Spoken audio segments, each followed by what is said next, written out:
Whoa, everybody. It's another one on this weekend. Let's go. We got COVERT-OPS Paintball in the house. We're in the back veil. Welcome, everybody. It's such a good honor to have these groups of people.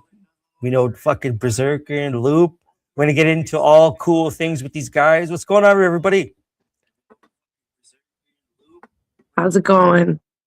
Yes. It's going good. It's going good. We're going to get in some cool topics with you guys. But first of all, we're going to see your pretty little faces. Hey, welcome. Here we go. Episode fucking 12 on this one. It's going to be really good. I appreciate you guys having on the show.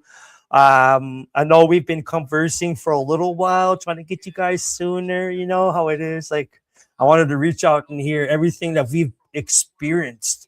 And as you notice, everybody, Blind Spot's not in the show. He's doing some other things, but hopefully he gets a time to drop in to the podcast and say hello to our family, friends, and of course now our relatives, because we got so much history now, and I consider you family.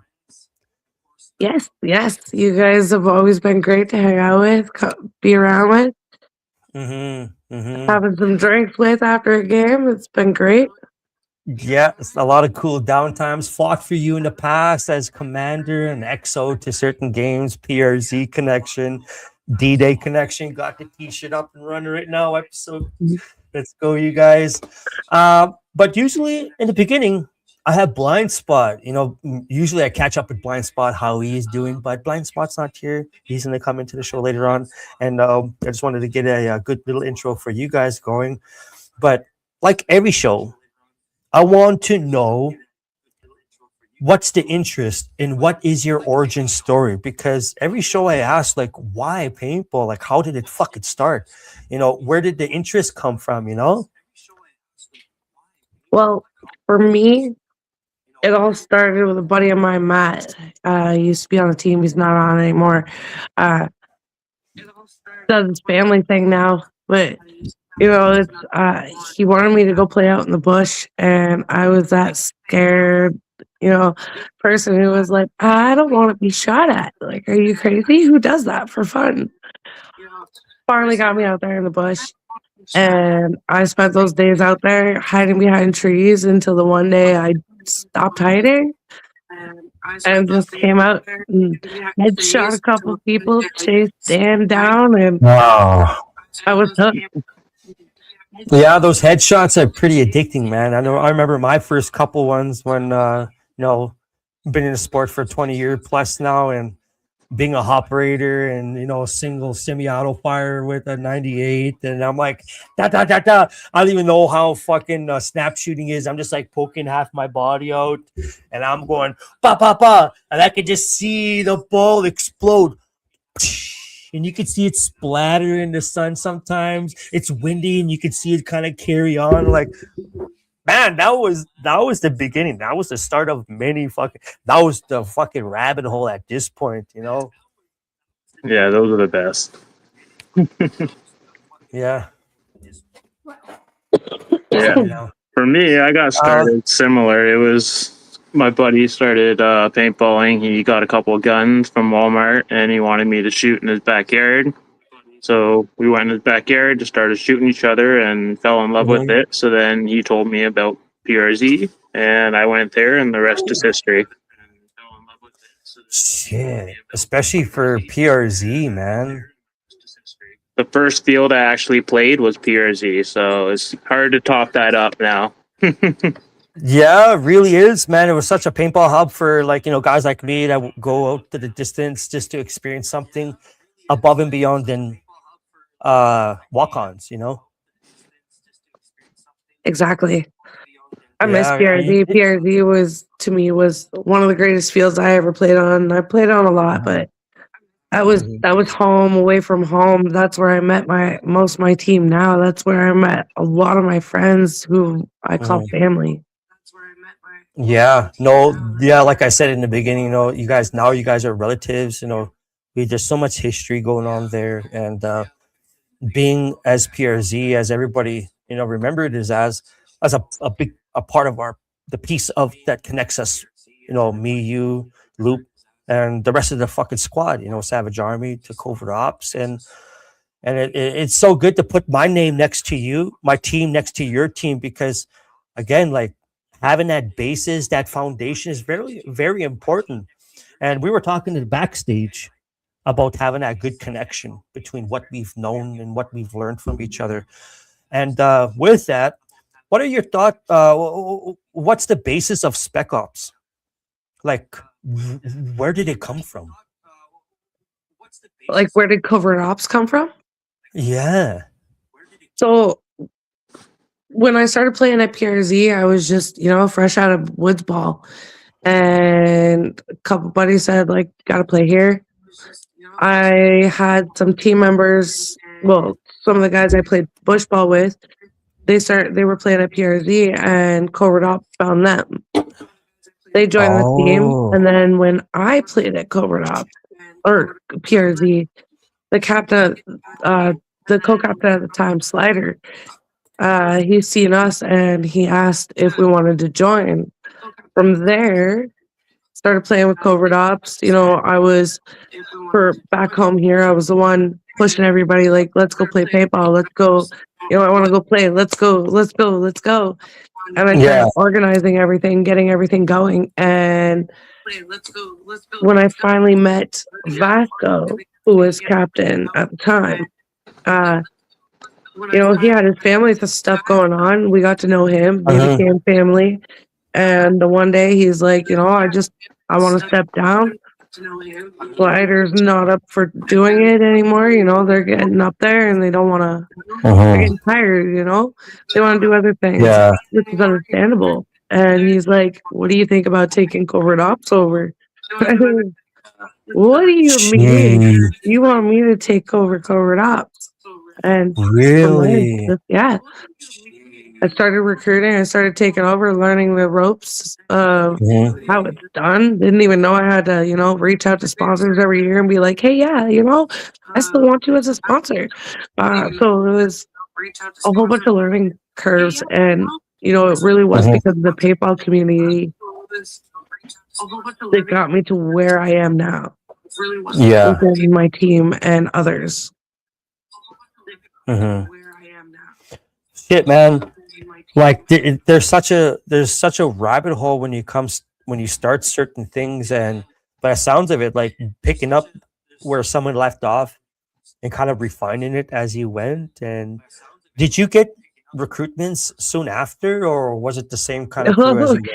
It was crazy. Like, I took over covert ops. The season was coming to an end. I started planning games at PRZ and Yeah. Commando and like all these other places. And it wasn't until I was at PRZ and I think I was actually commanding a game. And Mhm. like this whole group of guys just come running over, and Luke was part of those guys, and I have no idea who they are. Everybody's calling me by name and like saying hi, and I'm like, I have no idea who these people are. And they're like, "Yo, so Mhm. what's it gonna take to join Covert Ops?" And I'm just like, Yeah. I don't know yet, but you gotta run with the team for a year. You gotta do this, you gotta do that, and Yeah. next thing you know, like it's just been one season after another, and these guys have always been out, and they've always had my back, and Wow. yeah. Whoa. What are your thoughts on that and the origin stories behind yourself joining the team, being part of such a good team in the beginning, and being, you could say, one of the OGs? No, I wouldn't say one of the OGs, but getting there. Yeah, getting there, um, it's still there. but Yeah. yeah, it was pretty much like she was saying. Hmm. We went up. It was me, a group, a couple people. So we had Keith, Doug, and I, and whatnot. And we went up to her and we were talking to her and asking about joining the team. Eventually, we joined it. Did our little prospect where we ran with her for a while, which was Cool. fun. Cool. You had to prove your point by getting up to the front and actually being there, and not just being a wuss and hiding behind bunkers, and actually being a player. Prove it, basically. And so we did, and then eventually we joined the team. And then after that, she eventually asked a couple of us to be the sub managers of the team. So Yeah. we went up from being nobody into co-captains of the team. Yeah. Wow. Like, there's so many ways to go about it. There's so many cool things to hit from it. But to me, I always try to get into the why. You know what I mean? And the why is so different from everyone because we're individuals, right? And everyone's why and how and when is different from how and why and when from every person that ever played paintball or any recreational sport ever. And this is a sport, and we take it as such because it's such a competitive part of our lives. Like being in the front line, commanding and exoing and being part of like a main crew to gain the grounds as you guys are, and you're a well-known team. Like it's so cool to see the when and the why correlate with everyone else's where and the why, and how did it even fucking start. Like, to me, that's very interesting as a person that's just asking basis question, and for everyone else that's in the chat, and of course they know, but it's good to hear it and be reminded of things like that. Exactly. Yeah, yeah. So I wanted to get into a topic with the both of you about what are your thoughts on roles in a game? Open class, Megford only, milsim. They're I'm important. Yeah, yeah, they are important, man. Shit, fucking Luke, man. I uh, think so too. I mean, the roles, as in, like, are you asking like the difference between them, or? Yeah, because we got when we play our games, especially when it comes to open class, you have timed missions, Yeah. and you can't join this mission unless a specific time, especially in PRZ days. Of course, there's a first and a second, and sometimes there's missions that we don't get. We get that piece of paper, you go here and here, collect that and that, right? Those missions are timed, but your role to as players, because some people don't like fucking playing that shit. They like to shoot. They like to run around, and then some of them like to play missions. Right? What's your It's thoughts always on players like those? it's always fun to switch it up, and have time missions, or time things that you have to do. I Yeah, mean, it's also fun going out on the field and just shooting. But yeah, in the long run, I'd rather have, a mission to complete, or something that I have to find, just because it keeps the game interesting. It keeps you motivated versus just going out there and getting shot up, going yeah. back to base and coming back. Like, it just keeps you motivated, keeps you going. And that's why I love Yeah. a mixture of open class, and then I love the mag fed. It's different play styles. It Hmm, keeps hmm. things interesting, because you go from open class where you run on a field and you're, spray and pray, and you switch to mag fed, you actually have to think. You have to think Yeah, about your moves. You have to think about, what your shot counts are. You can't just yeah. go And out there it's an and ammo cap because you can only carry so many fucking like a 13C. I think you only can carry so much Hmm. and so exactly. much legs, right? Like I mean, you only opposed to have a so many 68. pockets, right? Yeah, like Yeah, some events you can only 100%. carry 250 shots. That's one hopper basically right there. And Mm-hmm, mm-hmm. ain't nobody Yeah, got time to 100%. carry around a backpack full of mags and, like, switching them out every time, hoping and praying you're gonna grab a full one. Like, Yeah, 100%. That's why I like to have an open class, and I know people, like we get in our own lane too much, and I can appreciate that. You know what I mean? Because we add to the sauce, we add to paintball, and we need categories. And sometimes we don't want to stay in our fucking lane, right? We don't want to do the one thing, but some people do. And I understand it. I really do. But we are painful in general, right? It's what we're talking about. It's how we're sharing the story. It's what we're bringing back in our home fires, and I think that's very important. And what's important too is getting out and learning your own style, because you won't know until you're a make fitter when you actually get a chance to play, or a operator and you just want to lay the ropes down and be a heavy gunner in this essence, right? Because operators in an open class game are fucking heavy gunners. yep. Yeah. And then you get box maker guys in an open class game, heavy gunners, the same role. And some people don't have a high ramped up speed bump marker where you can double trigger and start walking, and you can just lay it. Some of them are just semi auto. Those guys are just the same thing as megfed people, just fucking da da da da da da da da da da da da. And we are painful in general, so I think it's very important, like how you were talking about, like we add to it, we add to the sauce, and it's good that we stay in our own lanes. But that's where open class gets a chance, where again the role-playing scenario, some open classes specifically choose snipers, and you can only get a set amount of ammo. You're not. Yeah. Yeah, we're Open okay. class changed me from MagFed to Speedball, and I still Cool, love MagFed, but cool. it gave Yeah, me yeah, the opportunity to try something new, and because of that, I was able to grasp so much more. yeah. Yeah, it does open up your mind when you play open class opposed to like being a MegFit guy. Because when I went with my team with Savage Army to D-Day, that was our legit first time ever uh, large scale open class, because you could do walk on. That's a different that's a lower class, right? It's not low as in cheap, but you can only have so many people that show up on a walk on scenario. But D-Day, and opposed to what you're saying, it did open my eyes, much like how you were like, I respect MakeFit. I go out to D-Day and I am humbled. Like, where's my ammo sit with people that have thousands? You know, shit. And I'm the same way. Like when my first open class, when I'm playing only MagFed, it really showed where I should stick at and how I should be shooting, where I should be moving, and how soon should I be moving. You know what I mean? Like if I'm playing in the back and I'm a MagFed guy, no offense to anybody, that's your sauce.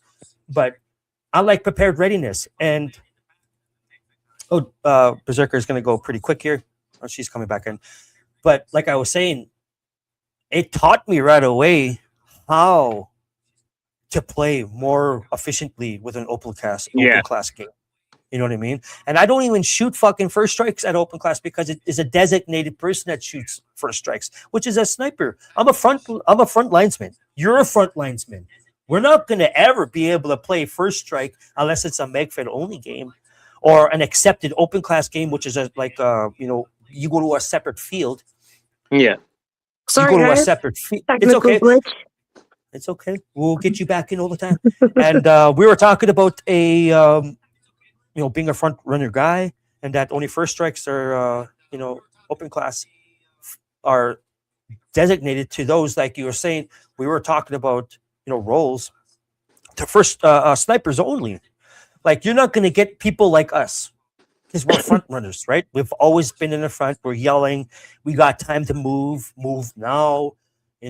Bring more people in.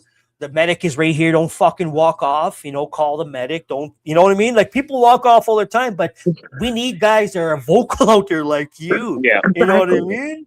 Shit, like, and that's so important to have people like that. Some people, like even me, I'm such a fucking, I'm just concentrating too much. And I'm just like, shit, I need to be reminded sometimes. I've been playing this game for such a long time. Look at this signal right here. And I've been playing for such a long time, and I should already know, but man, you get so zoned in. People like you are the reason why we should have berserkers on the field. So let's get behind. Go ahead. I never used to be like that. I never used to be that loud, get you out your corner person. No, I was that person who was hiding behind that bunker. And then it wasn't until I generaled my first game and I realized, like, you can't be that person. You gotta move. You gotta get up there. And then from then on, it's just been like, nope, berserker mode only. As soon as I step foot on the field, it's move your ass or get off the field. Hey, man, I'm going to say something, and we're going to go down memory lane right now. Conquer the Asylum, my first PRZ game. I didn't know who I was fighting for until like a little bit later on when I started rebombing my mags and whatnot. And much like D-Day, I was humbled. PRZ doesn't play like a large ass fucking. What's going on? What? PRZ, you show up and you think you're going to do good, but there's something about that field and there's something about CQB on this specific field like that. And if you do not watch yourself, that field will crush you. Oh, yeah. And you're going to be laying down. Just give me a moment. Like it's going to be so tough.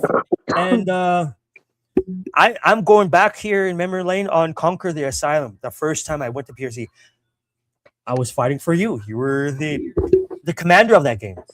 Yes, I was. And it was such an honor to know that I was being bossed around by somebody that I was listening to. Thank God.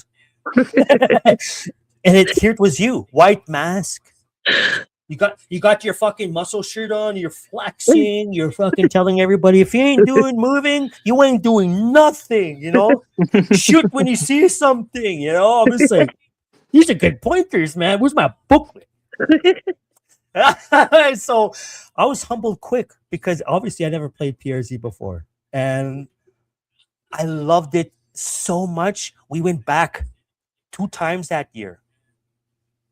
We played before it got cold, and then we came back in November.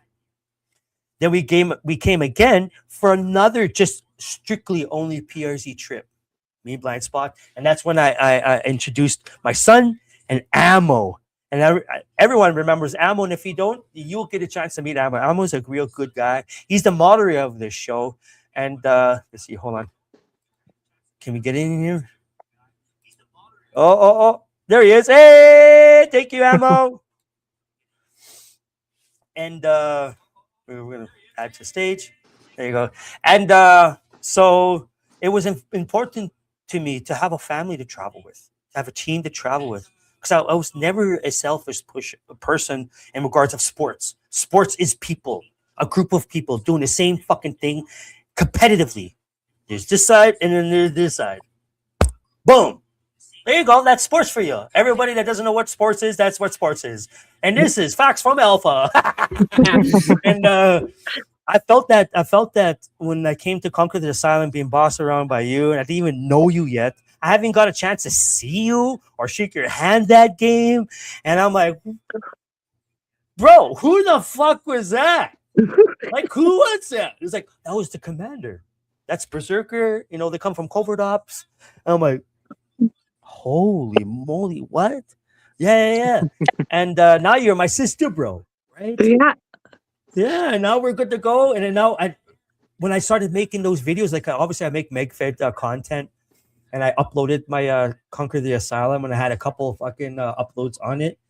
And I had to ask Intel, because I'm not a person that wants to do something without knowing what I'm doing, especially in my content. MegFed content. It's supposed to be, you know, detailed and whatever. That's just my bag, though. It might be the ADD.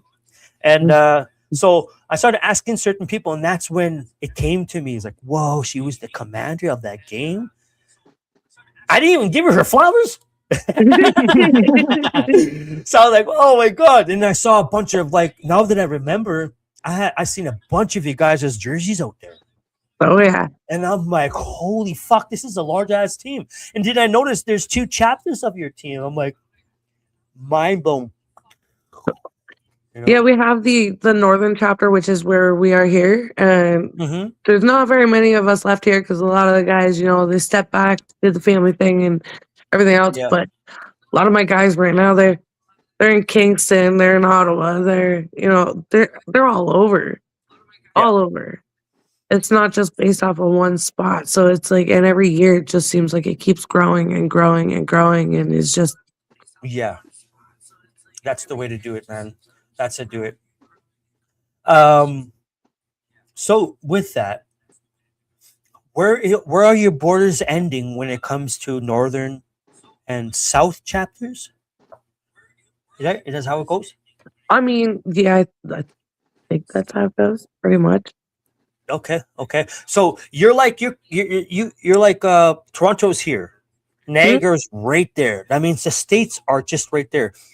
Do you go beyond the states into it? Do you have friends? Probably like people that you know that play paintball. Obviously, you travel to like the Legends game, Canadian Legends and whatnot. Yeah, we're gonna get into that, so don't get into too much detail. But I just want to hear, where your borders stay at, right? Like, how far are you willing to go with this? So our goal, we've actually been talking about it. Our goal is to, you know, play in the States. Hit up Boulder, hit up, you know, I'd like to go back home to Colorado and hit up the fields down there and just go as far as we can. I mean, there's been guys talking about playing in Germany. There's been guys talking about playing in Switzerland. There's UK, that's one that we want to play in. Yeah, you can go play with Baker, bro. Baker Paintball. That'd be fun. That'd be cool. Super game. We want to start traveling, and we want to start trying to hit up at least 2 outside games a year. Cool. I appreciate that. Everybody that's watching in the show, everybody's live in the chat right now. I appreciate every single one of you. But as you know, if you've been watching this show, we have a Ask Us a Question, and it'll be posted in the end show start question segment. We have a start question segment at the end. And even though we don't post your question in the show, we ask that very question to our guests, to the program, to myself, to the moderators, or in general about paintball. You know, you want some tips, you go ahead and ask that question, because these guys have been playing paintball for such a long time. They've been such an active member in Ontario. Quebec too, right? I've played Quebec a couple times. A little bit. Cool. Yeah. Because we got people out there we love, and then we're getting the love back. We get the respect because like we go back and forth with gaming and whatnot. But yeah, ask these lovely people that have been I respect and admire for such a long time. Ask them questions during this whole show, and we're gonna ask those questions in the start question segment. So even though we don't ask those show up your question on the screen, we would love to be a part of we would love you to be a part of that the question segment at the end of the show. But yeah, here I want to talk about simulations. What's your thought on simulation in paintball in general? Because I know you both played megfit, and being megfit is as more of a simulated playing style. But at the same time, when you think about operator shit, you think about NXL. NXL is a pre-planned game. You get the chance to walk the field. Everyone walks the field. And if you got a chance to walk a field, like, what are you doing? Walk a field. Know your enemy's grounds. Know where you're gonna fucking push, right? So walk a field. Know where the good angles are. You know what I mean? Because that's the whole point of it all. And what is your thought on simulations? I like them, but I also like when there's some randomness involved. So when it's not just like you're just going out there doing like MegFed style, like I want to simulate being in the war sort of style. And then when you're just, okay, I want to take a break and then go out and do some randomness, run around, just have fun, shoot, not really do anything simulating style, then that's what I like. Just kind of touching into both styles and having fun, just doing what you can do. Yeah, totally. And it goes back to our roles concept, right? Simulation and stuff like that. But to carry on that the simulations aspect, what are your thoughts on simulation in open class and refined missions? Because we talked about timed missions. Some games are more complex than others, right? And you played some complex games, you guys. So, walk us through that. So, I mean, some of the games are difficult, obviously. That's the way they're meant to be, right? It's not supposed to be easy. It's got to challenge you. And I mean, yeah, we can get heated because, as we all know, especially in open class, there's no end. There's some screaming going on there. Yeah. I mean, I'm guilty. You They know, kind of like haven't always it. been nice. Yeah. But I mean, that's a game. Like, like going back to before, mixing it up, right? I like the simulations. I also like the structure. Like it's a little bit of both. It is a little bit of both. It's hard to pick. It's just like even me, like, yeah, I'm fucking megfed, but I started with just laying ropes down. Yeah. I had an ether, you know what I mean? I put some fucking time in a gun that allowed full outer range. That's why I have an EMF 100 and I put a valve one from HR Tactical Innovations. I don't know if you guys shot that HR, but that's where I got my valve from, and it's a 10 BPS bolt assembly that I got in there, and I kind of like that. You know what I mean? Like I want to be able to go a whole meg. So, and even if I'm shooting at a bunker and I know someone's behind there, I'm not gonna bunker you. But at the same time, like, bro, we have to be able to let somebody know we're there. And being a operator dude, you know what I mean? Being a operator dude, that allows that, you can't think to the untrained person that knows you're either getting a bunkered or you're putting your head down, because putting your head down means after shooting the bunker, to the untrained person, you're going to learn something here. You're getting moved up on in a wide range. Either somebody's flanking you, right? Or you getting somebody to put your head down so we can get to the next fucking barrier, right? That's the whole purpose of it. Or, again, cover and move. That's your training. You're going to get bunkered. But open class, that's our barriers are not that close to each other, right?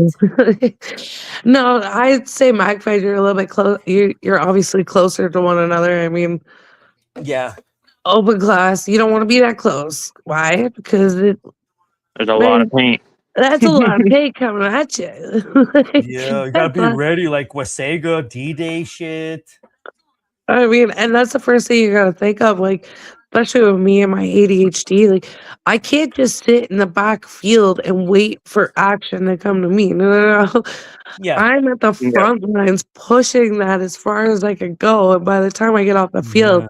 I'm a hurting unit. But I do that because like you can't just stay in one spot and just hope something comes. Oh, am I gonna shoot you from back here? No, no, no, no. I'm gonna chase you down. I'm gonna be yelling. I'm gonna be screaming. Hell, you're gonna hear me before I start shooting. And then Yeah. I'm gonna give Yeah. you a chance to run. Like just go. Oh, yeah. And that's the thing that I remember you guys as. You're so active on the field. And sometimes I think like a rookie. I wonder why.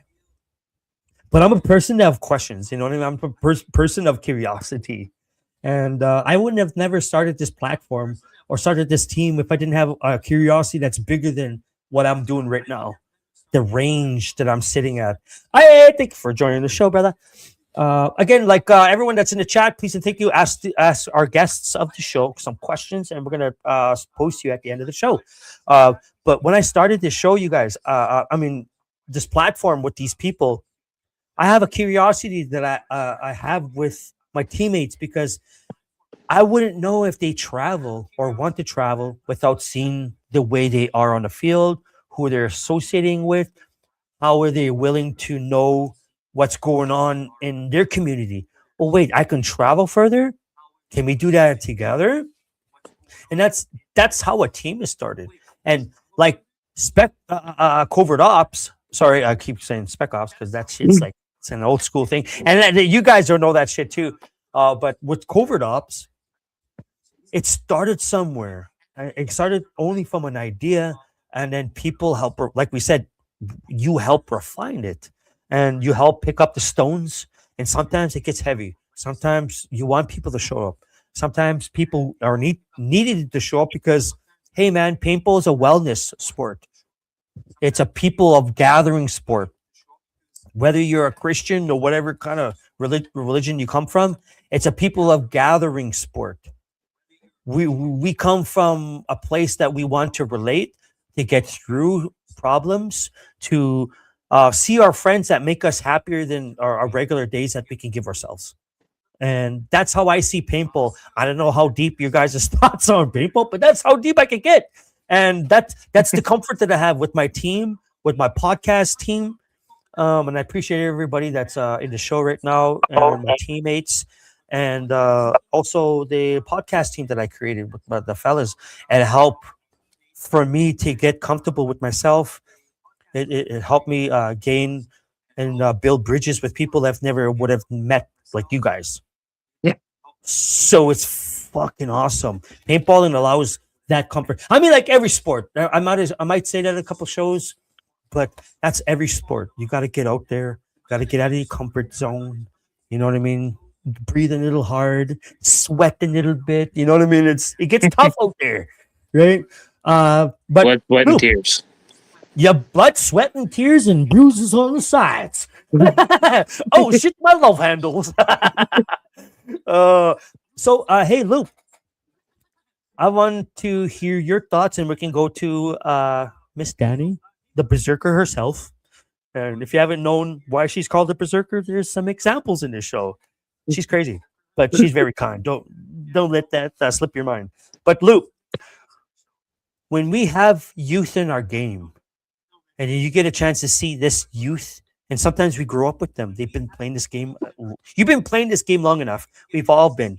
Danny's have been, and a lot of people in the show have been watching and have been seeing these youth grow up in paintball. Like, how does that make you feel, bro? It's cool. It's like you watch these young children and whatnot, and young like youth, like you're saying, and grow up and become better people. Like I've seen some people that were in troubled ways, and as they're through their youth, and paintball kind of drastically changed their direction. Yep. It does. It does. It does. Swift words. Loop is a man that knows what he's talking about because you could tell that he has immediate answers, and that's a good way to live because he's not beating around the bush, ladies and gentlemen.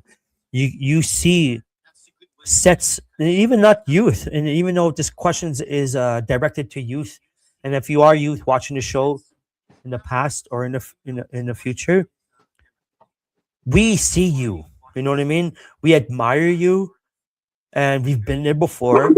Sports help that way of opening up a way of thinking about your life because you get a chance to bond with people, and sports has a wonderful way of doing that to us. And then when you're vigorous on the field, and you guys know because everyone in the chat is also a paintballer, probably. We play for 6 hours, 8 hours sometimes 2 days, 3 days, and it gets fucking tough. So you need friendship. You need to rely on each other because shit gets expensive, and paintballs get expensive. You know, Danny, what are your thoughts? On the youth, like I'm a mom of 8. I have 6 kids now. No, 5 kids right now that play paintball. I have a 6 that wants to play. She's 10. She's my first baby girl. You know, I had Sierra. She was always a beast though. Sierra on the field was always a beast. But now I watched Jeremy. When they did the 3v3 at 13th Monkey, that was like the proudest mom moment I ever had. And to watch Jeremy and other kids grow up in the sport of paintball, it's been phenomenal because, like Luke said, you can take a troubled teenager, slap them in the middle of a game, they learn to love it, and now the next thing you know, they're no longer getting in trouble. They're out there because you, like on our team, we still have rules for youth. Like you gotta go to school. You know, you still gotta listen to mom and dad. You still gotta do right. Yeah. Or you can't play. You have to earn that when you're a youth, and you have to be good. You have to have respect. Yeah. And I think that's exactly what paintball does. Is it teaches these kids respect and maturing. Yeah. No, you hit it on the nose there for sure. Fucking bleeding nose. It's so true. And it's not from altitude sickness. It's just like this is the message, right? And as parents, people that are in the chat, there are people later on in life. It comes with a deeper understanding on where we should be at as individuals, as parents, as people that are leading youth. You know what I mean? Like I look at paintball much like how you were talking about a wellness aspect of our portion of our life, because I said this on the last episode, but if you have a problem, and I talk to my teammates, I talk to my people that I relate with paintball. If you have a problem, reach out to your homies, reach out to me. You don't have to talk about your problems. The chill aspect of me and you being a part of, like, even right now, like I have meetings in the backstage. And it looks like just like this. And we meet up and we talk. We have a couple sips here and there. And I tell them, if you're having a tough fucking day, or anybody in the world, if you're having a tough fucking day, you don't have to talk about your problems. Just chill with a homie. Chill with the sister, bro. Because that presence, it works as much as therapy. Paintball is therapy to a lot of people, and we hear that off and on again with certain people that been a part of the community, left, came back, left and came back again, because there's something about it. You know what I mean? Like all sports, baseball, hockey, soccer, league ball, and all that shit. We all get that same feeling from corroborating with a team and being in the shit. And that's what helps. You know what I mean? That's what really helps. And that's why I created Savage Army, because of the wellness of people, wellness of your problems, wellness within men and women. You know, so I derive a lot of influence based on people that, oh, it's my first time playing. Well, what did you think? What did you do wrong? Did you want to do something different? What's your next fucking Megfit marker? Because that looks like a rental.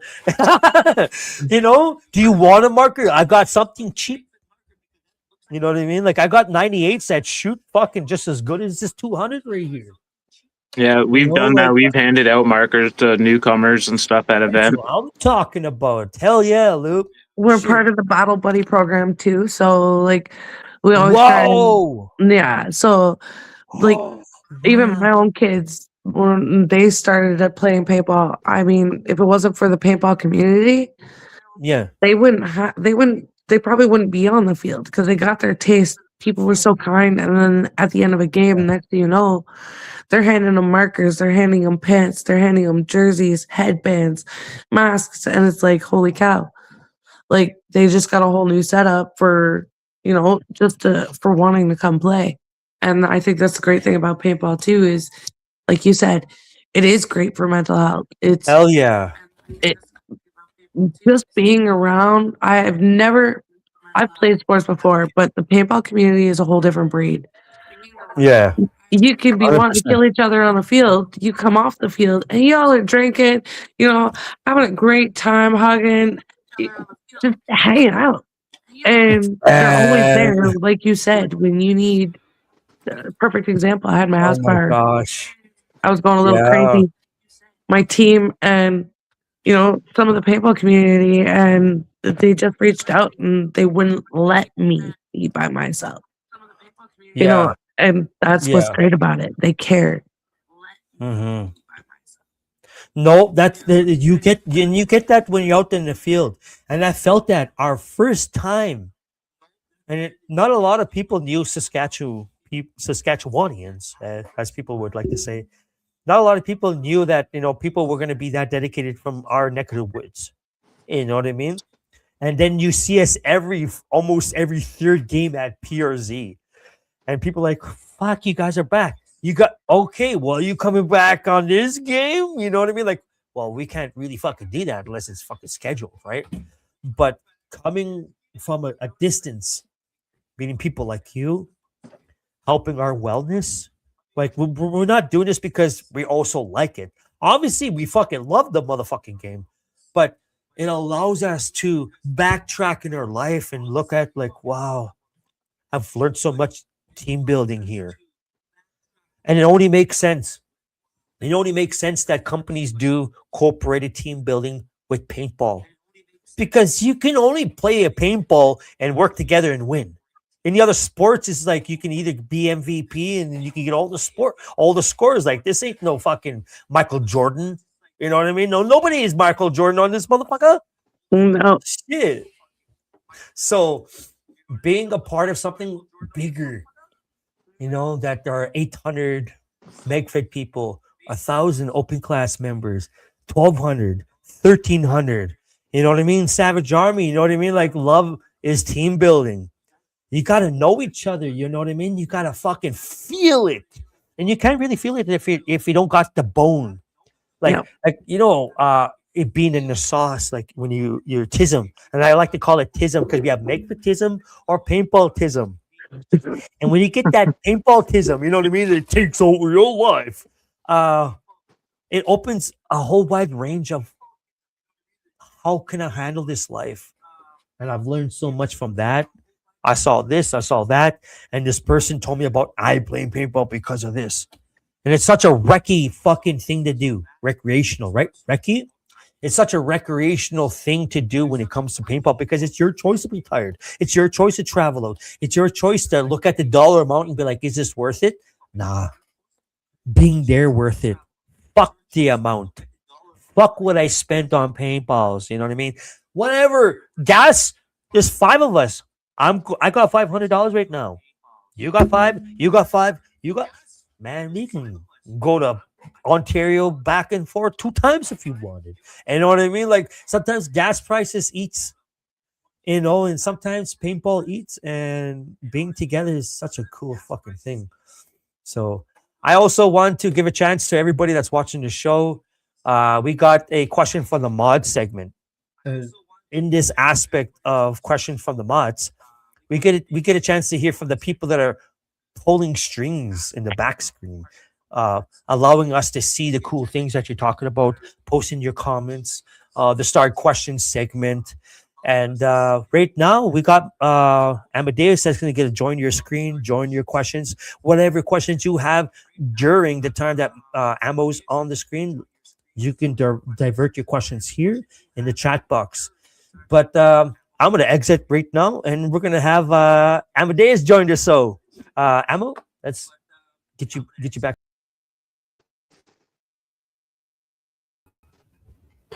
How's it going, everyone?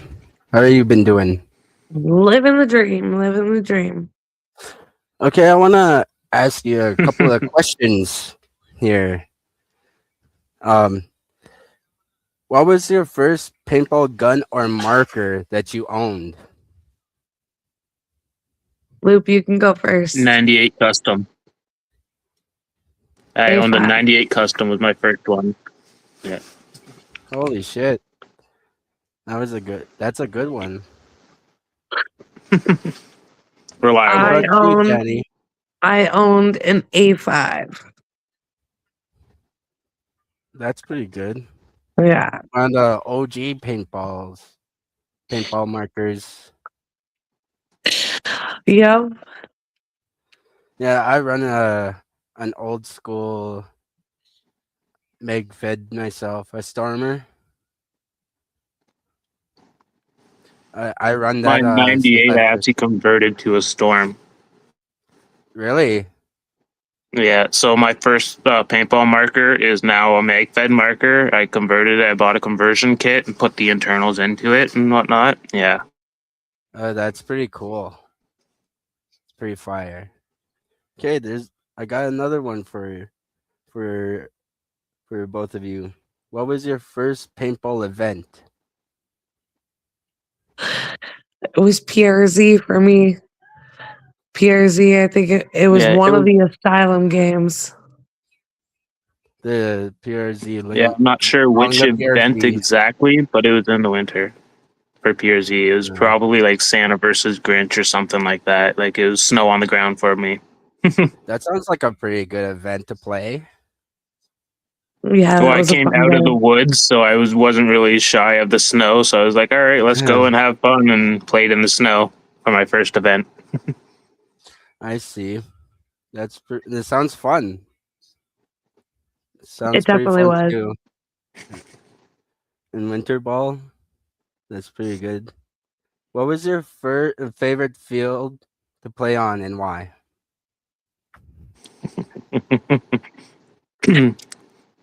I mean, I hate to say it again, but PRZ will always and forever be my Always. home away from home. Like Yeah. that's where my heart lies. Yeah. Yeah. And Yeah. why would be Everybody's because gonna remember PRZ. yeah. Why? Because that's where I met my team. That's where I met my family. That's where that's where all the excitement and the fun times happen. That's where I could forget all the bad. Yeah. She basically took the words out of my mouth. Do you guys have any type of chant for your team or for yourself? Chant? Yeah, chant. So ours is it's a little bit, it doesn't really relate to covered ops, but it's a little bit of a long story, but I'm sure you guys have heard it when you hear us out there. We're all jerseyed up and you hear train wreck and you hear everybody go, oh, oh, oh, oh. Yeah. Yeah, pretty much like us when we say Savage Army. Yeah. Yeah. What else I have here? How long were you guys a team for? Oh, it's been. I mean, I've been part of Covert Ops for like I want to say it's like 9 years. And I've known Loop and Dougie and all of them like, let's say like, what, Loop? 6? We've known 7? each other for quite a while, but I've been on the team for, I would say, about 3 years now. Yeah. But yeah, we've known each other for probably like 6, 8 years, something like that. Yeah. Mm. It's pretty good to hear. Okay. Which event did you guys had a favorite on as a team? Like, which event did you guys had a favorite on as a team? Any event, PRZ, whatever, any event at any field. I'm gonna take one out of the recent books, but the Canadian Legends, that was a really fun event for our team, but I wish we did have more of our teams there. But it was still a really great event, and I would love to have our team do that one again. Okay. For me, it would have to be, I think it was when Gator was commanding a game at PRZ. I think it was Conquer the Asylum. And it just downpoured, like rain every direction, up, down, left, right. Like it's just, you couldn't escape it. And every member pretty much of Covert Ops was there.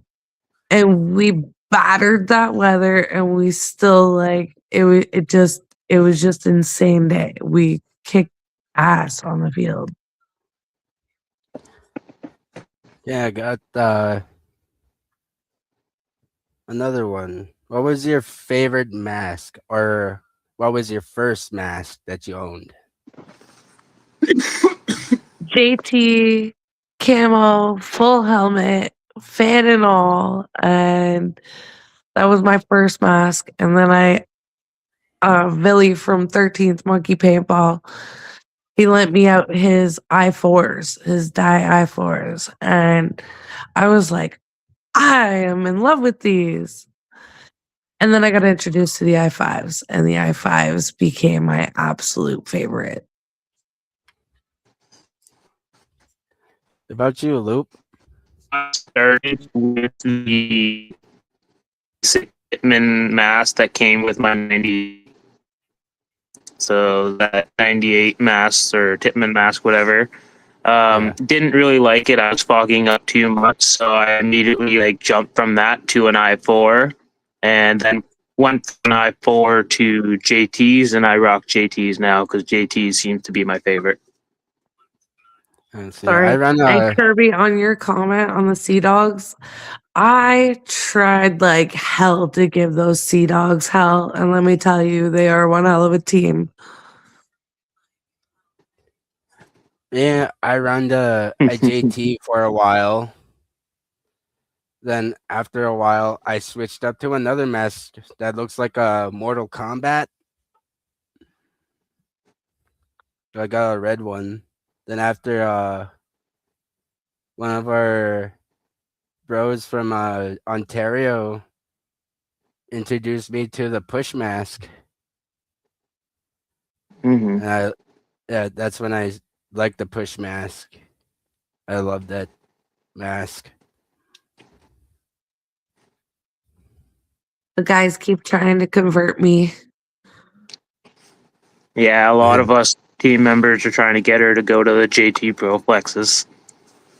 I see. But it won't happen anytime soon, right? Nah, I like my I5 too much.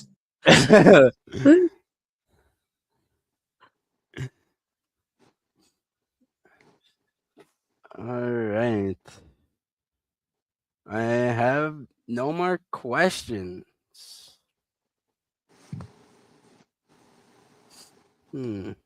I got one out of my head. What was your favorite gear that you used to run with in the past?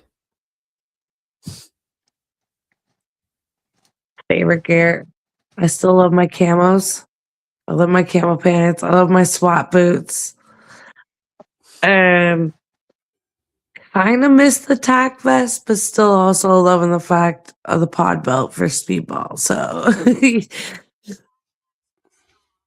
but my marker, if we're talking about past, it would have to be my X7 Phenom. I see. About you, Luke? Yeah, so for favorite gear, it'd probably just be like my marker because like I can't really play without it. If I can, Yeah. I can run out with the feather duster like Ethan did the one time. But other than that, like yeah, my marker because that's the whole reason we're there to shoot each other and have fun. But yeah, realistically, everything that I use is part of my favorites. Can't play without them.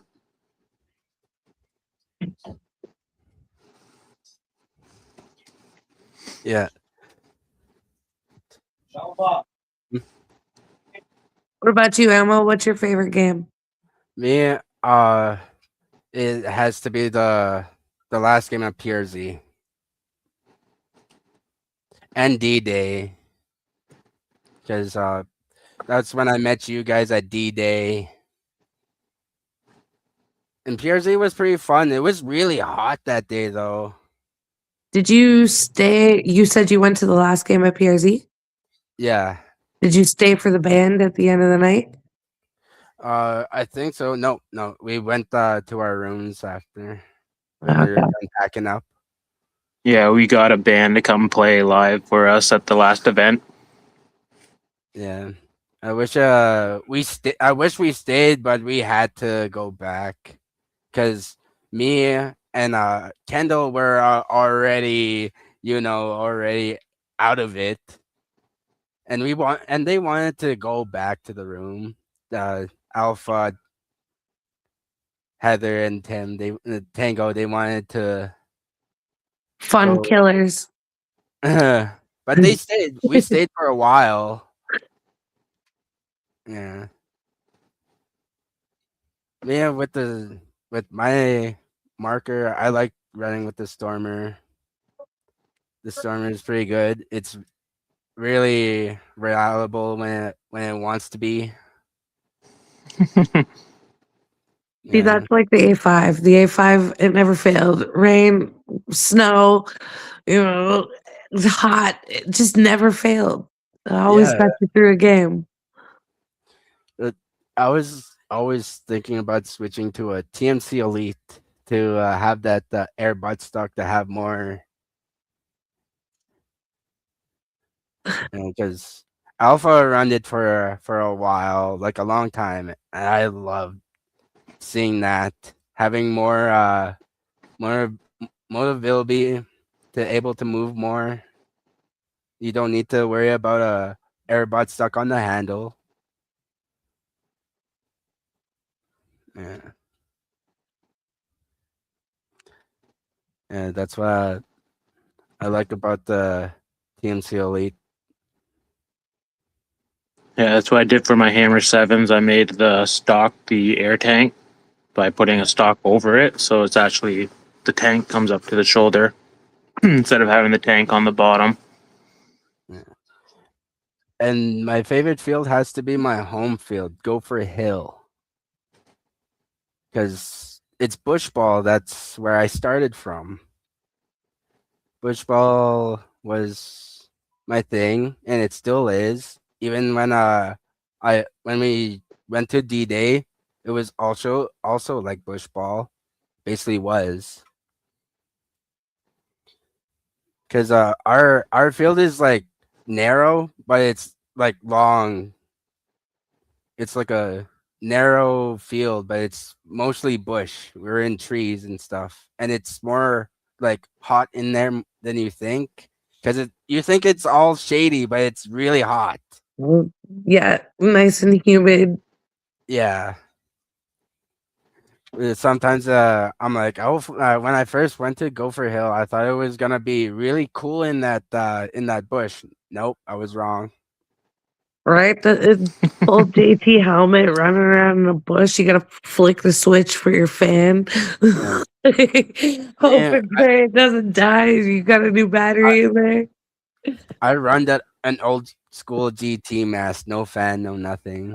But it did fog up once in a while. I had to try unfog it. But it was real. It's pretty reliable when it's pretty reliable though. And what else? In my gear, I used to run with was the chest vest. Mm-hmm. Because that's what I used to run with before I got the bandolier. The bandolier is my favorite gear because it's not as heavy. You can put your sound bangers in there, extra like smokes in there, or you can put a water in there. I'm just gonna say Gatorade. Yeah. All right. Then what else do I have here on my head? I got nothing, man. Like, thank you so much for You're very welcome. answering the you. questions. Hopefully, we'll do this again. For sure, and I'll see you this season. Yeah. Hopefully, we do. Probably when we're done, when we're not busy. Alrighty then. I'll talk to you guys later.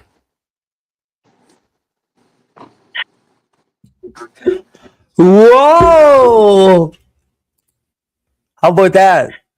Everybody like that? Questions from the moderator? Like that was some fucking saucy stuff. This guy was prepared. I don't know about you guys. Where is he? Right? There he is. Yeah, good shit, man. It was so awesome. So everybody that was in the show, appreciate you for being a part of your questionnaires and everything else that you're been a part of since day one. And it's such a good cool thing to be a part of where you are, asking questions for our guys. But a lot of these shows we get a chance to learn many things from our guests.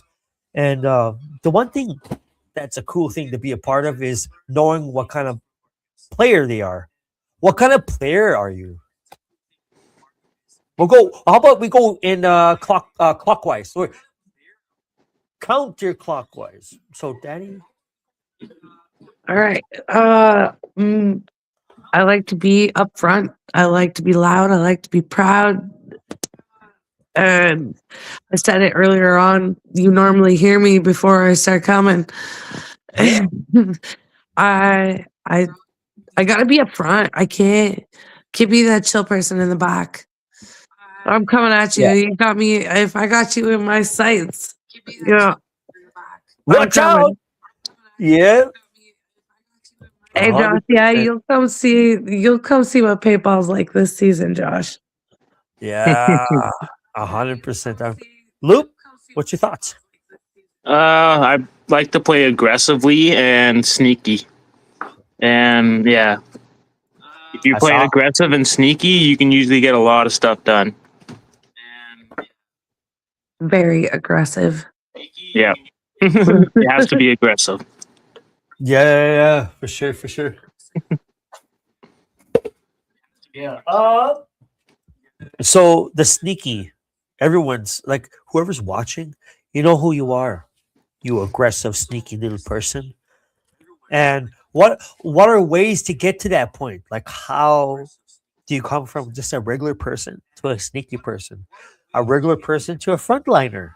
Or a regular person to a sniper? Because we have a couple snipers in the chat here.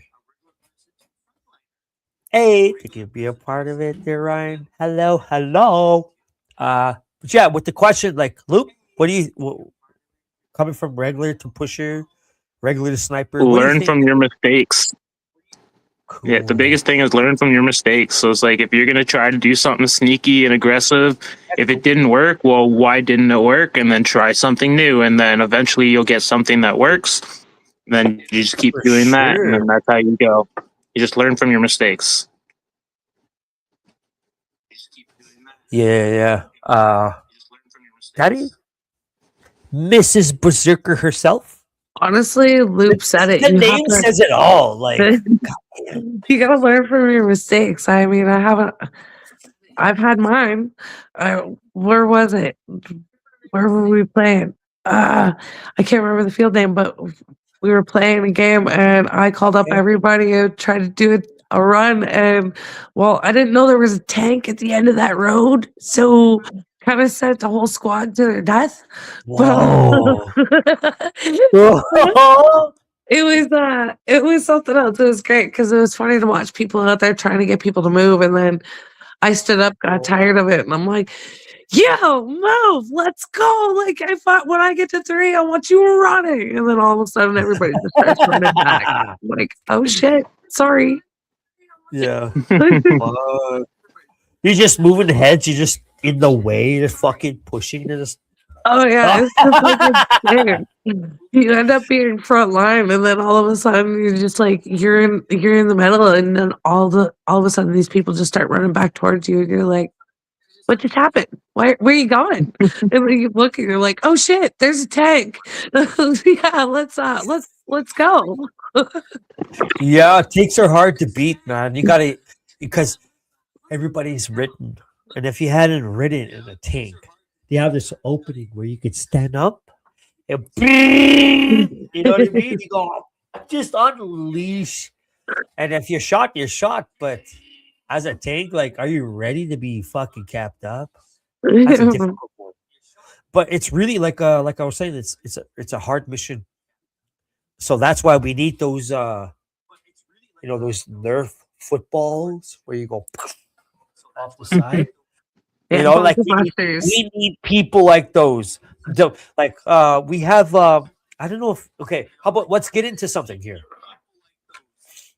Tagnins. The right way and the wrong way to use a tagnin. You guys go and then I'll go. Because maybe we have two different thoughts about this right now. Go ahead, Loop. So, what was your question? Sorry. Tagnins. Right way and the wrong way for. No, so tagnins are those fucking type Bunker 2. Busters? Yeah. Okay, yeah. Yeah, some of them are orange and black with some labeling. Some of them are larger than the others. Some of them have pink chalk, air, or little tiny pellets inside. Yeah. What's the right way and the wrong way to use those tagnins? Because we know what the airsofters are going through right now. Like, what's the right way and the wrong way to use it for us paintballers? Wrong way, up close and personal. Yeah.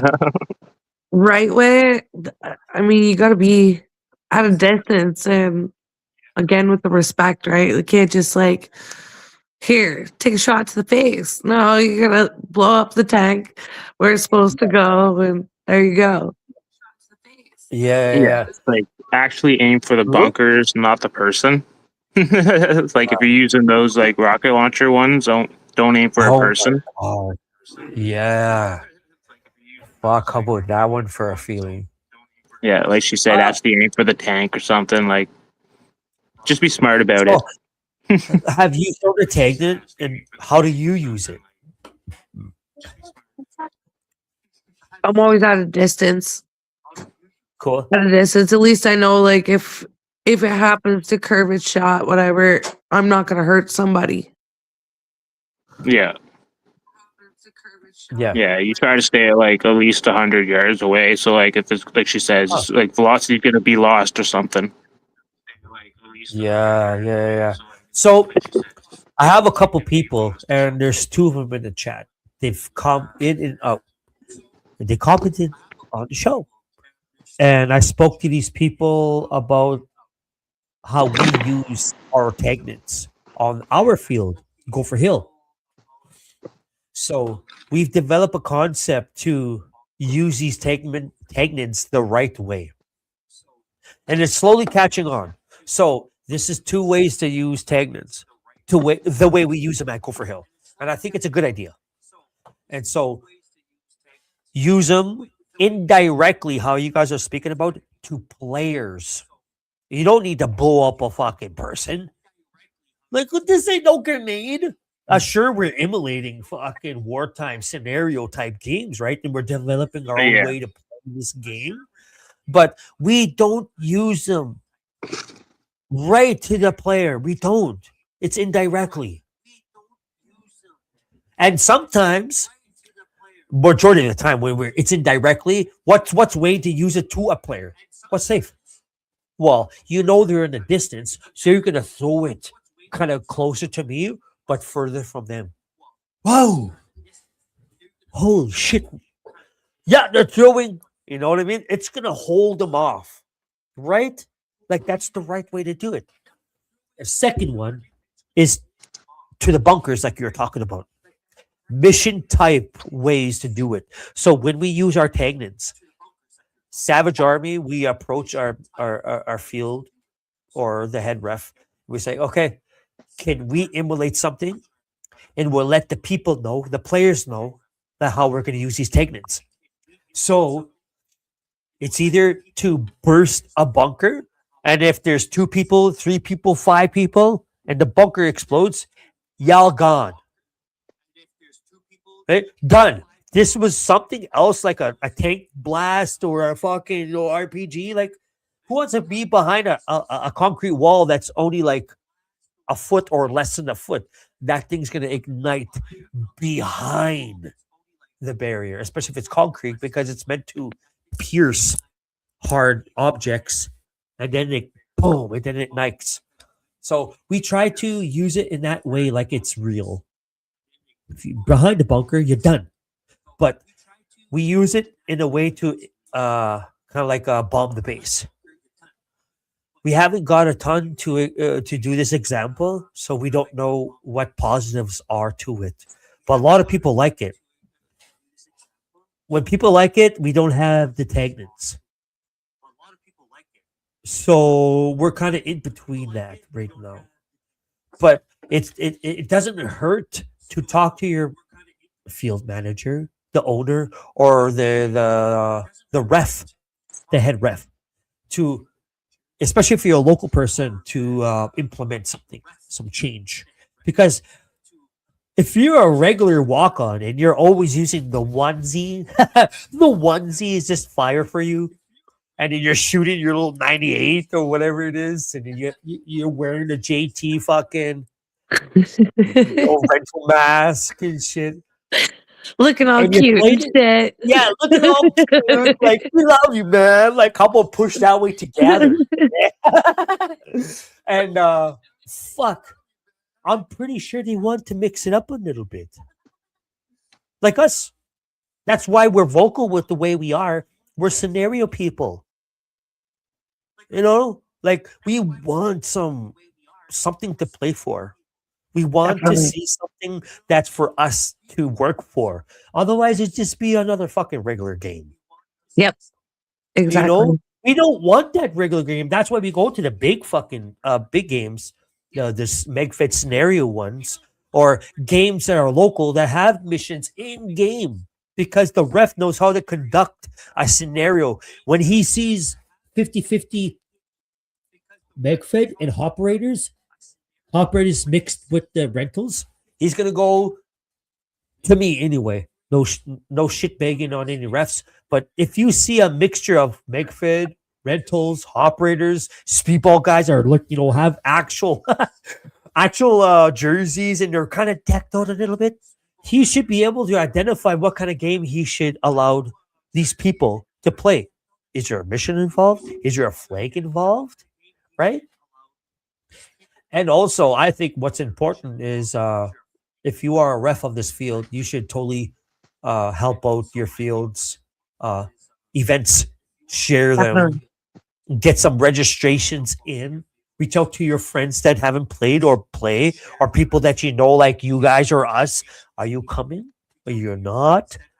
Where are you going to sit at? I got an events page that says join, or I'm going, interested or not going, right? Especially if it's I see some fields where they're promoting their field. We have a third mention, which is like going maybe, and what's that fucking third one? Interested? Interested. There you go. Yeah. And that's Facebook telling us like it might be a physical group setting. Otherwise, like me, like I do a live events page too. That's what I do, and it allows you to say maybe, going, and interested. Right? That's it for just. And it's really like for me, it's really just to see where people are at with the interest of paintball, uh, and to see what kind of numbers are there physically. So Get an I idea of the numbers that are it's coming an out. idea. Yeah. And I love that aspect about it all, really. It's such a wide range that you could play with it, really. Just to see what kind of interest is with paintball online, opposed to people that actually just show up for nothing. They don't even have to say, I'm going, I'm going to be there. They just totally ignore it. And next thing you know, you have like fucking rank numbers. Yeah. Well, did you agree to this? Blah, blah, blah. I think if we attack this going, making an event out of it, some fields need registration numbers. Otherwise, they're not going to a fucking event. They're not going to create the event itself, right? There are So, some that do that where they're like, we need to have X amount of players to have this event going. yep, you are right, man. Because the field owner or the person that's taking on the event wants to know who's actually going online. Because you don't know, because there are times where he didn't say nothing, but you made posters, you made time. Here's a date, blah blah blah. Here's a video. I'm at the field, so and so. See you fucking blah blah blah time. And they get a 50-50 response. Yeah. And they always get either more than they expect or less than what they expect. So I speak for field owners when they say, or events organizers, they want to see that registration. Sure. Okay, fine. You don't have online banking, but you That's can what at makes least these games reach out. last. Yeah, and they want to see the attraction, the interest, because that's the whole point of doing it. Otherwise, they would probably never would have done that. And it's Exactly. very important for owners to see that level of interest. You know what I mean? Like they want to know. That's the whole reason why. And with that, like, how did you feel when you were guys like as a team? One of you are fucking the XO, the commander, and you're pushing. Like, what was your actions in promoting the field? Did you reach out to certain individuals? Oh, definitely. Reach out to Sure. everybody, everybody find out what's going on. Yeah. Even as a player, you don't even have to be a field owner. Even as a player, you want to know, like approximate numbers. Who's going? What's going on? How big is this game going to be? When you don't know, it's kind of like, well, what if I show up, nobody's there? That's the thing, especially when you have to travel. Like, say if we want to go, you want to come to Ontario, we want to go to Saskatchewan or something. We want to know that there's going to be at least X amount of players to have a decent game for that travel or something. And it's good to have those numbers there so you know that what you're getting into. Is it going to be a 20-player game? Okay, well, maybe I shouldn't spend the time and drive 5 hours or 5 days or whatever the scenario is. Okay, well, maybe I shouldn't spend True. the time. Some people I feel are not even doing the online stuff. They know the date because they see it. They actually physically see it. But I know there's a high percentage, maybe 30, maybe 20% of people that are not actually responding. They know they're going to show up. They've dedicated their time every fucking year. So it's redundant. Why the fuck would I do something that says, oh, online, it matters? But that's an old way of thinking, which is appreciated. You It know is they're going to appreciated, but now we're upgrading in the years. Like everybody's using their phones, everybody's using a computer, everybody is relying on the internet to tell them what to do. Yep. And it's not that like it's hard. But it's not hard. It really ain't. We know you see it, and we appreciate you just showing up and not responding to the invite or whatever. Yeah, we know we're gonna see you every fucking year to the same time at the 50, trying your all and then shaking your hand later or whatever. But fucking Danny is really he hit the nail on top of the fucking numbskull here. It's great to know. It really is, and it helps the organizer, like we were talking about, and the owner who's also expecting the organizer that's also expecting these numbers to be better than they should be, because now you see this number opposed to the physical people that are there. It's usually triple. It's usually fucking double. Hey, well, Exactly. what the fuck are we gonna put people at when you're not even fucking responding? But you can see the people's cell phone. It's an update phone. That means they must have an update laptop. If not, that's fine. That doesn't mean you don't get the notifications, Yeah. right? Like I'm not shitbagging on any of you, but that response means more than you think. Yeah. Something as simple as that. It goes a long way. It does go a long way. It goes a far way than you think.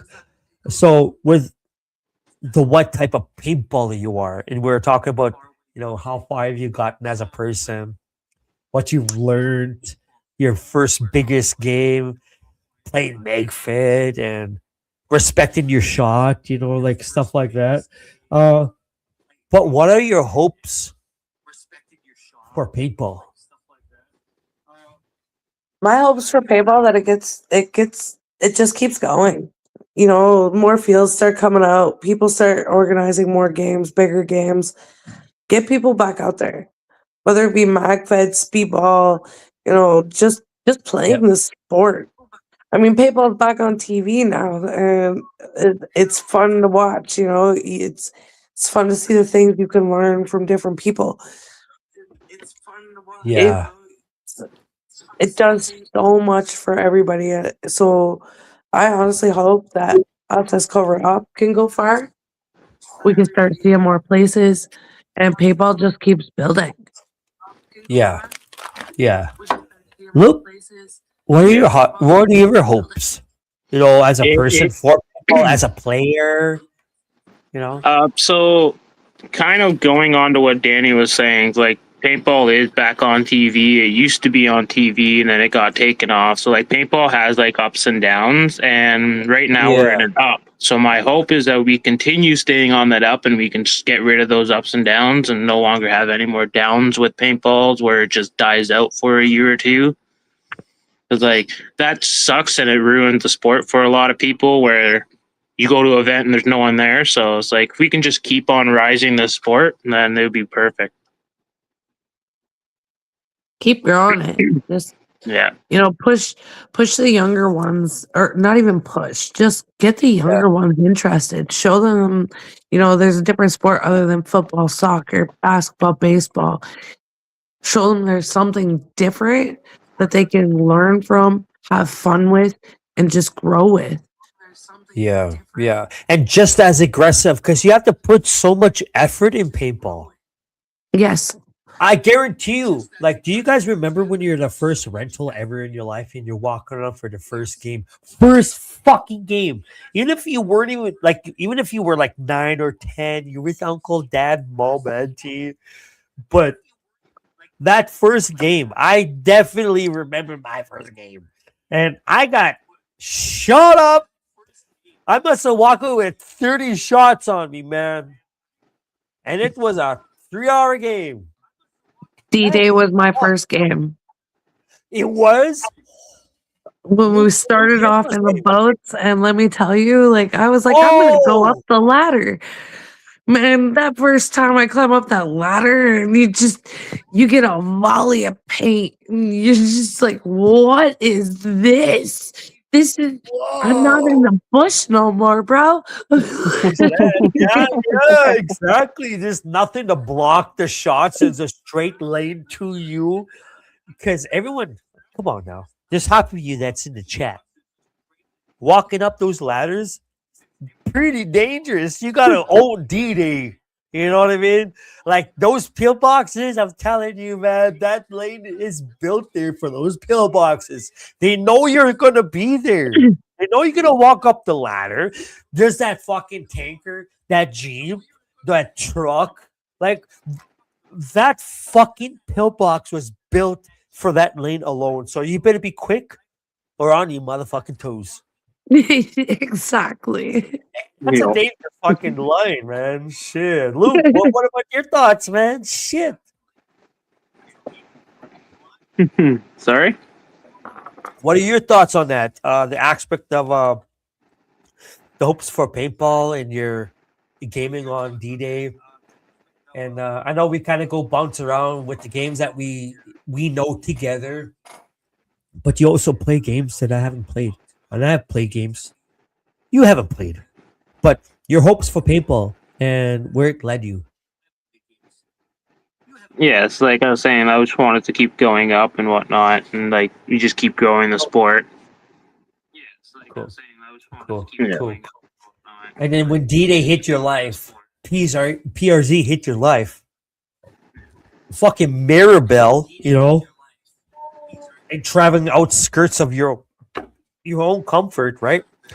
Like you must have felt a certain way as his first time playing a game, first time ever. Yeah. What did that feel like? Your first fucking game.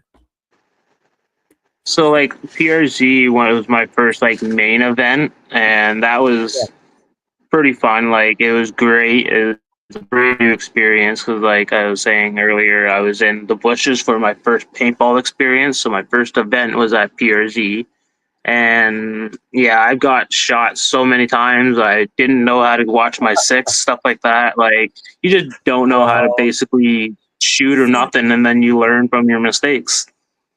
Yeah. But yeah, I don't think I got a single person out that event. Holy shit. Yeah. Yeah. Especially Talk about being a noob. yeah. Do you play on smaller fields that have like smaller walk-ons? I have, yeah. Okay. What number are those? I've done like smaller events where they're like 20 and 30 and stuff like that.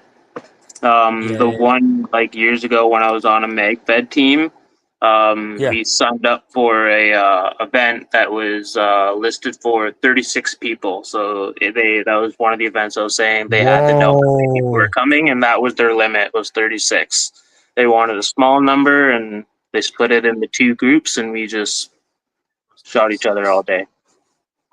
Holy shit, really? First fucking game, man. Like my first games were I can't remember if it was Gopher Hill or Saskatoon's Divide and Conquer. Because I'm 2 hours away from my home field, which is Saskatoon. And it's called Divide and Conquer. I moved to a town with my kids, which is 1 hour away from Gopher Hill. That's my team's home field. So I always go to Divide and Conquer when I had that option. But now that I broaden my range of where I should go as a player, not even as a content creator, because I film my experiences as I go. I just wanted to be able to experience other other fields way of conducting the game. Because when you go to certain places, especially fucking Ontario, which is the hub, by the way, to everybody that's watching, and if you're not from Canada, that's the hub of paintball. The hub of paintball is Ontario. They have all the games out there, you know. Danny Lawson, why don't you talk about Crazy Bill's paintball? Wow. So the only reason I haven't talked about Crazy Bill's paintball is because I never actually got the chance to play there. They shut down the year I was planning on going, and I had just recently become COVERT-OPS, and I heard everybody talking about it and wanted to go play in the game, and they ended up doing their last game and shutting down and never made it out there. But I always wanted to play it. I seen pictures, I seen videos. It looked so amazing. I heard so many great, amazing stories, and I'm telling you, it probably would have been right up there with PRZ. Holy shit! Really? What? And PRZ is top tier. Well, to guys like me, because we appreciate fucking CQB. But you could still get CQB if the layout was built in such a way that you could move. There's certain barriers on an open class field. And when you have a field that's designed on a layout of the contours of the land, like Wasaga, we've played Wasaga. There's so much up and down, and there's so many blind spots. Like that field allows you to get closer and close enough, right? Yeah, you can definitely get on top of one another real quick on that field. And fucking Ridgeline is crazy sometimes. Canadian Legends really show, or not Canadian Legends, the game, I can't remember the game we played, but yeah, Wasaga's big game. Like you can really, really get on top of one another. It was fun. 100%. Like I feel, to your guys' profession, the way you guys play, you are a team to watch out for. You're there in numbers. If you know you're going to see 5 in a group, there's probably 20 following. Right? Yeah. Like it's impossible to not see gray everywhere. Just like, what the hell did I do? There was gray here, there was gray over there. I saw red, but there was another gray there. Like it's just like PTSD. Yeah. I forget what game we played, but there was, how people get heated on the field and they start calling you cheaters and stuff like that. It wasn't until it was the end of the game and pictures started popping up and people had drones and stuff going up and they were like, oh, COVERT-OPS is cheating. They're not calling themselves out. Well, like the pictures proved you'd seen COVERT-OPS right down the 50. And it was just like gray jersey, camo jersey, black jersey, just COVERT-OPS straight down the 50. Yeah. And they're like, no cheating. We just have the numbers. Yeah, like, can you not count? And it's funny because they didn't at Wasaga. It wasn't until the very end of the game when all of the members started coming out in their jerseys and we all piled up at the front staging area and everybody, you heard all the whispers.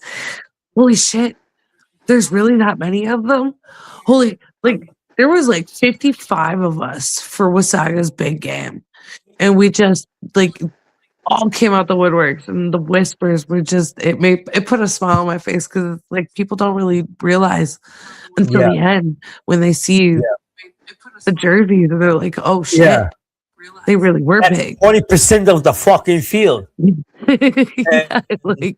Wait, how many of us? 20%. How many numbers? 500. Yeah, they almost had enough 100 people. Look like fucking 200. Yeah. Right? You never know. You guys are a fucking large ass field. You're one of the largest players that I know in Canada right now. Yeah, and so I've been told that we're one of the largest teams right now in Ontario.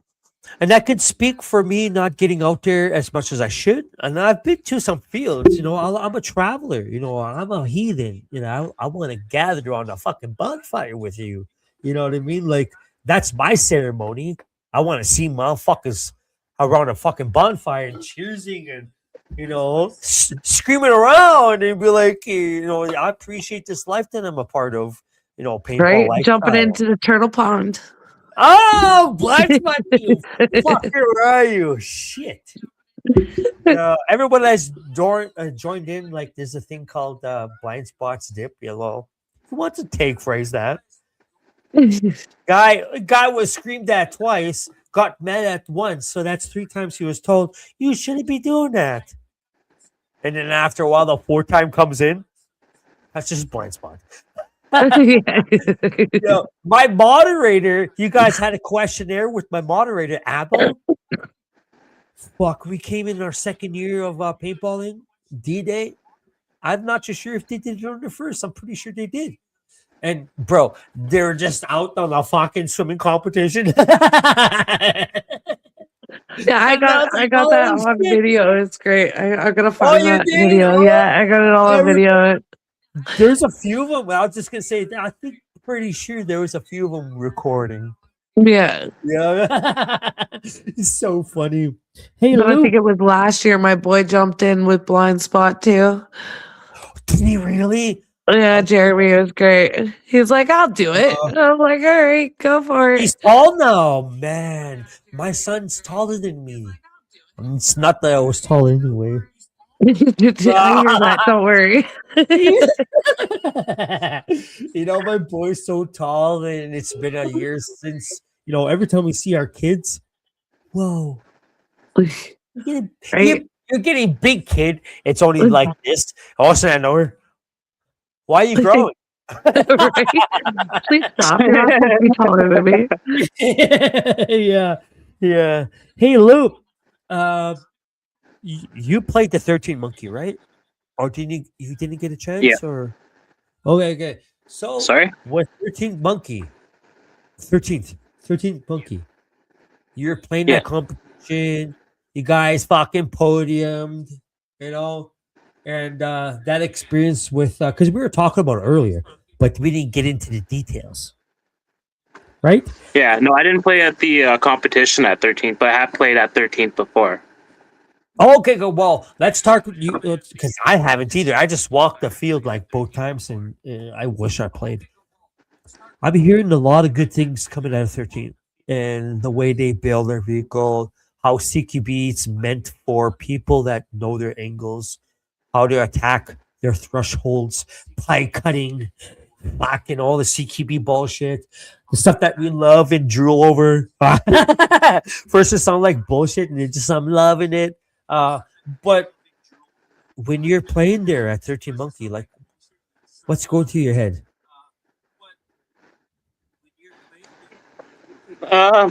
Not really sure what to say there because, like, as I'm thinking, it's like I'm playing. So, Exactly. But it's a good field. Like, I enjoy it. Like, it's a great field. It has like some bunkers here and there and whatnot. If you want to like actually be able to move, and it's not like I've had some fields that I went to where they're like just what are they called, skids. A skid stuck there instead of like an actual bunker that you could somewhat climb up and do some things. So like there's actually things you can do.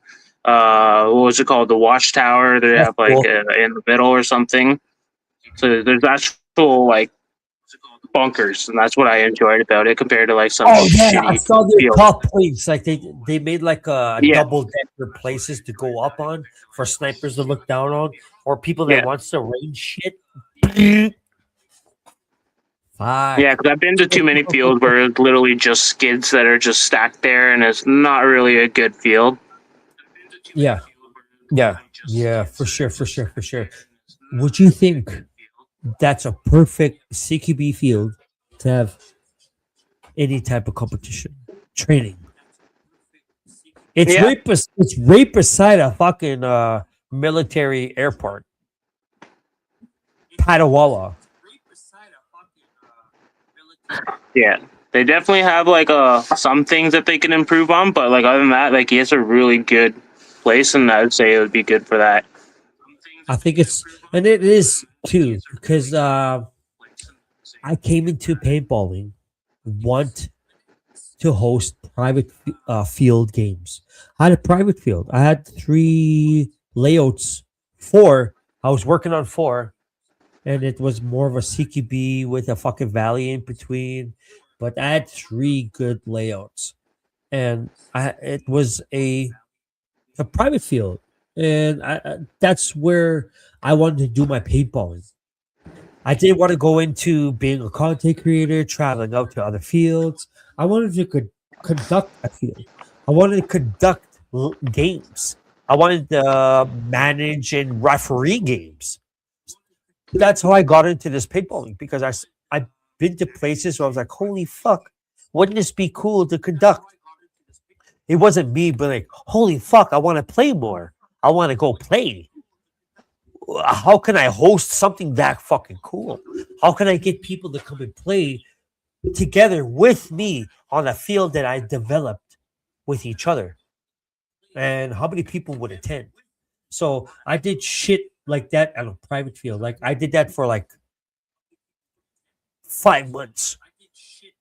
And I had like little miniature events and you could win a hat. Yeah, your price comes with like fucking snacks like a pop, chips, and the sandwich and stuff like that. You can win your money back. You buy a ticket, you get a fucking hat and some cash back and shit like that. Like that's how I came into the sport. I didn't want to do it just to be a player. I've done playery type stuff where I go to people's fields, but I wanted to have my own field of myself, and that that would have took some time. But to be honest, like it does come from originality. It does come from origin, and it does bloom. What you've guys done, like covert ops, wouldn't come here if the idea wasn't a really on paper idea where you're physically going out and doing shit. Savage Army, Central Army People podcast would have never been here if it was the idea wasn't accepted on paper, trained to give it to reality, where we actually kind of like to travel out. We actually like to talk to people when we're done traveling. We have so much history behind what we know together. And paintballing is such a generic fucking idea that we're allowed to talk what you've done that I wasn't there, what I've done when you weren't there, and then relate to our fucking special times if we've ever done that. But I get to hear it from you. Like that's to me, that's music to my motherfucking ears. And I feel like hopes for paintball gives this wide range of youth, people going through wellness, want to do something different. I think it's more important to go through all of that while experiencing that with people because it is such a fucking niche sport. We want to be able to fucking chill together. Like that's why we travel. But I wanted to ask those questions based on 13 Monkey because we've been there and whatnot. But I kind of want to see what are your hopes and positives that you took from paintball, like your positives that you learned from paintball, and the negatives in life that you realize, like, okay, hey, I played this fucking game. Maybe it's more than just a game. What's the positivity and the positives that you took from this sport? We can go Looper and to Danny, or Danny, if you have something to say. The thing I take away from paintball is it's always been kind of my mental health. I didn't really play sports growing up, and then I got into paintball, and just playing it, being around the people that are involved in it, is really helped. Cool. Keep me in check and keep me down to earth. It's a great escape. One thing I've really learned about paintball is Uppy sees me, Downy don't. Okay, and Yeah, it ain't training if it ain't raining. Like you gotta play hard, you gotta play fair, and you just gotta have love for it. And that's exactly what it is. I have absolute nothing but love for this sport because it just brings out the best in everybody. Hell yeah. Approval message 2.0 times 10. Luke, what are your thoughts on that one?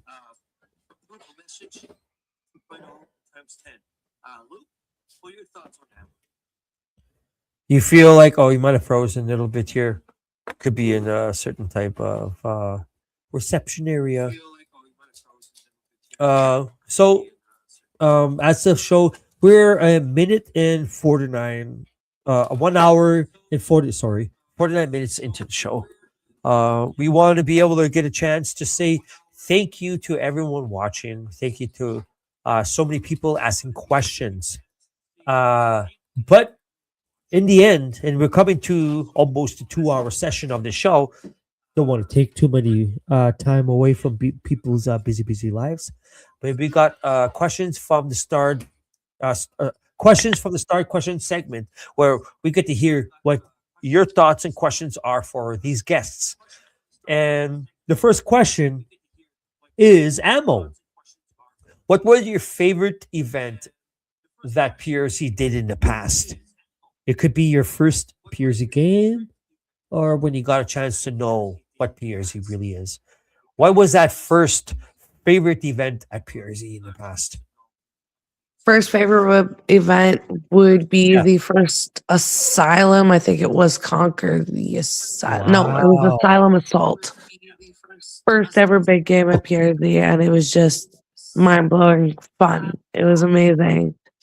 Wow. And then, well, obviously D-Day, because like I got to experience firsthand what the hell paintball was really about outside the bush. So yeah, those two games definitely all-time favorite. Fucking deadly. Luke, what would be yours?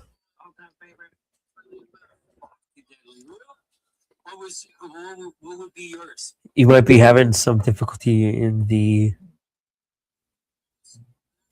Yeah, it looks like it's for him. connections. Yeah.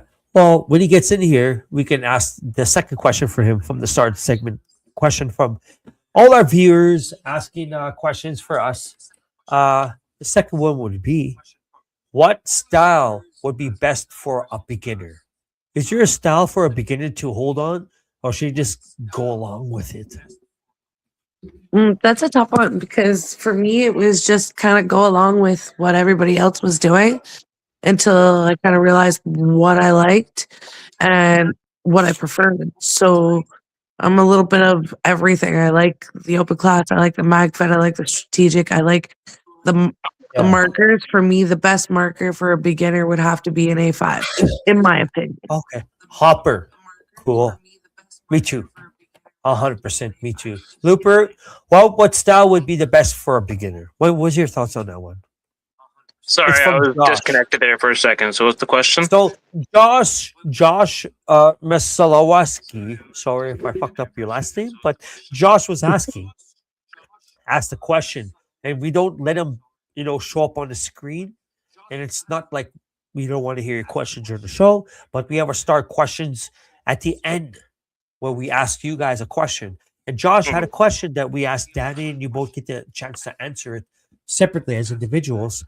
Josh asked, what style would be best for a beginner? Do you have a preference? Yeah, so I would suggest start with Hopper. So like a 98 custom, A5, Bravo 1, something beyond those types of style. Get the feel of the marker, and once you start learning it, and then you can go from there to either MagFed or Speedball, whichever style you actually want to go. But it gives you a feel of both at the beginning. Such a detailed answer, everybody. So if you haven't got a chance to look into your delveness, I can say it's not even a real word. Delveness? Like, what am I thinking about? But if you delve into the aspect of paintball, you're gonna find your way. That's such a good answer. So we have the other one from Satan Spawn 666. Wow, look at that guy. You guys know him. I know you do. He's part of the squadron. That's actually my kid. No, what? He said, what gun is best for pushing? I mean, it depends on it depends on your style. Like, if you want to be up in the shit, you want to be there. Like, make sure you got something that can handle that firepower if you're gonna be up in the there. It's a good question. God damn, Satan Spawn 66. Look, I'm gonna go with whatever is you feel comfortable with. Would be the best for pushing, because you don't want to feel uncomfortable and awkward when you're pushing. Cool. I like that. It's good to know that where you sit at, for a marker that you're comfortable at, because we all have perception on which marker you should really use. Oh, try MakeFed. You get closer, you know your shots, and you might get a couple good ones. I don't know, a couple shots. I like a Lux. You I know what could I tell mean? you to use the Lux all day long, but realistically, that's not good for everybody. So just go with what's comfortable. Yeah, be comfortable with the marker you're shooting, and then try other places. So we have another questions, everybody, from Kirby Hall. What paint? At what point did you or were you sold for life on paintball? So when you play paintball, at what point were you sold that this is what I'm going to do right now? I took my first headshot and I was done. I was hooked. Cool. I like that. Yeah, for me, it was when I actually got somebody, and that feeling of just being like the accomplishment. I was like, yes, this is what I want to do. Cool. I like that. So were you into the headshot situation or just balls hitting a motherfucker? Yeah, just the balls got him. At the point, I wasn't really aiming to get him in the head. Now I'll aim whatever's poking out that bunker. If it's a head poking out the bunker, you're getting a headshot. Oh, that's so crazy. The last one, explore paintball. Do you feel that MagFit markers as a whole aren't really being developed because the market is so small? Question mark. And most development is in result of policing and military use. So being MagFed and being such a niche aspect of people the way they play, because we talked about rules, right? Playing paintball, knowing what you want to be comfortable with, because that was the last thing we got into. And do you feel that markers as a whole aren't really being developed because the market is so small? Like, obviously, you guys play MagFed too. You're not just, you are a player. Me, I'm a MagFed player. I only have MagFed. You can call me a MagFed player. You guys are players because you have fucking markers that you play with that are, I'm sure you have mech, you have speedball marker, and you have a MagFed marker. With that, the most developed is result of policing and military use. Do you think that it's so small because people want to be military? Because we talked about simulation before, but simulation is paintball too. That's a tough question. It is because it bounces between two aspects of playing style for military use, or the fact that MagFed was created because this niche in MagFed. Like, you could Honestly, I think we don't have a lot of MagFed players because of this. Okay. The stereotyping. You got all these speedballers, you got all the open class, you got all the rec players and all them, and their first marker is a speedball marker, so they get the feel of spray and pray. Yeah. Whereas when they set foot on a MagFed field, it's totally different. Like, State of Conflict opened my eyes to that too. It was one of the best MagFed games I ever played, but it's MagFed is a little bit. I find MagFed's a little bit more scary. You have to do a lot of thinking. You have to be on the ball with your shot. Yeah. Wow. You guys are so intelligent. When I ask these questions, and sometimes they're the same question I ask people, but the intriguing part of doing these type of questions is hearing people's fucking IQ just skyrocket with knowledge because they've done this so long. And I want to learn something. I want to hear your story because I learned from it. That way, if somebody had a fucking question, in order, like Hawan was saying, like, that's a tough question because we want to hear the people's adaptation. It is adapted to the game because it's such a wide range of like playing styles on one field, or we could divide up and have a really good time. Exactly. Yeah.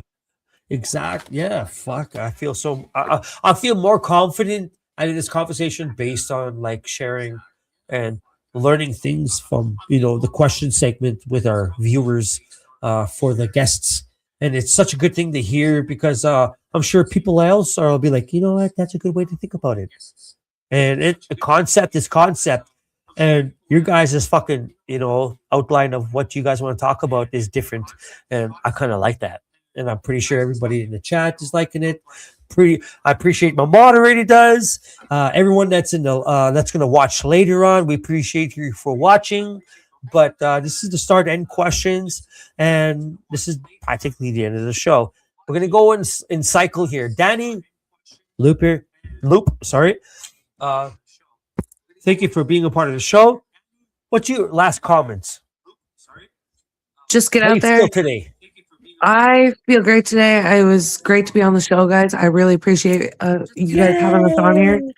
I always loved you guys, and I look forward to every season I get to see you. Just go out there, play paintball, register for those games, whether you want to or not. Just show that you're interested, and I can't wait to see y'all out there on the field. Hell yeah, Loop. How do you feel? For me, I show just questions. have fun, no matter what you're doing, whether you're on the field or off the field. Have fun. Yeah. No matter what you're doing. No matter what you're doing. Yeah. Yeah.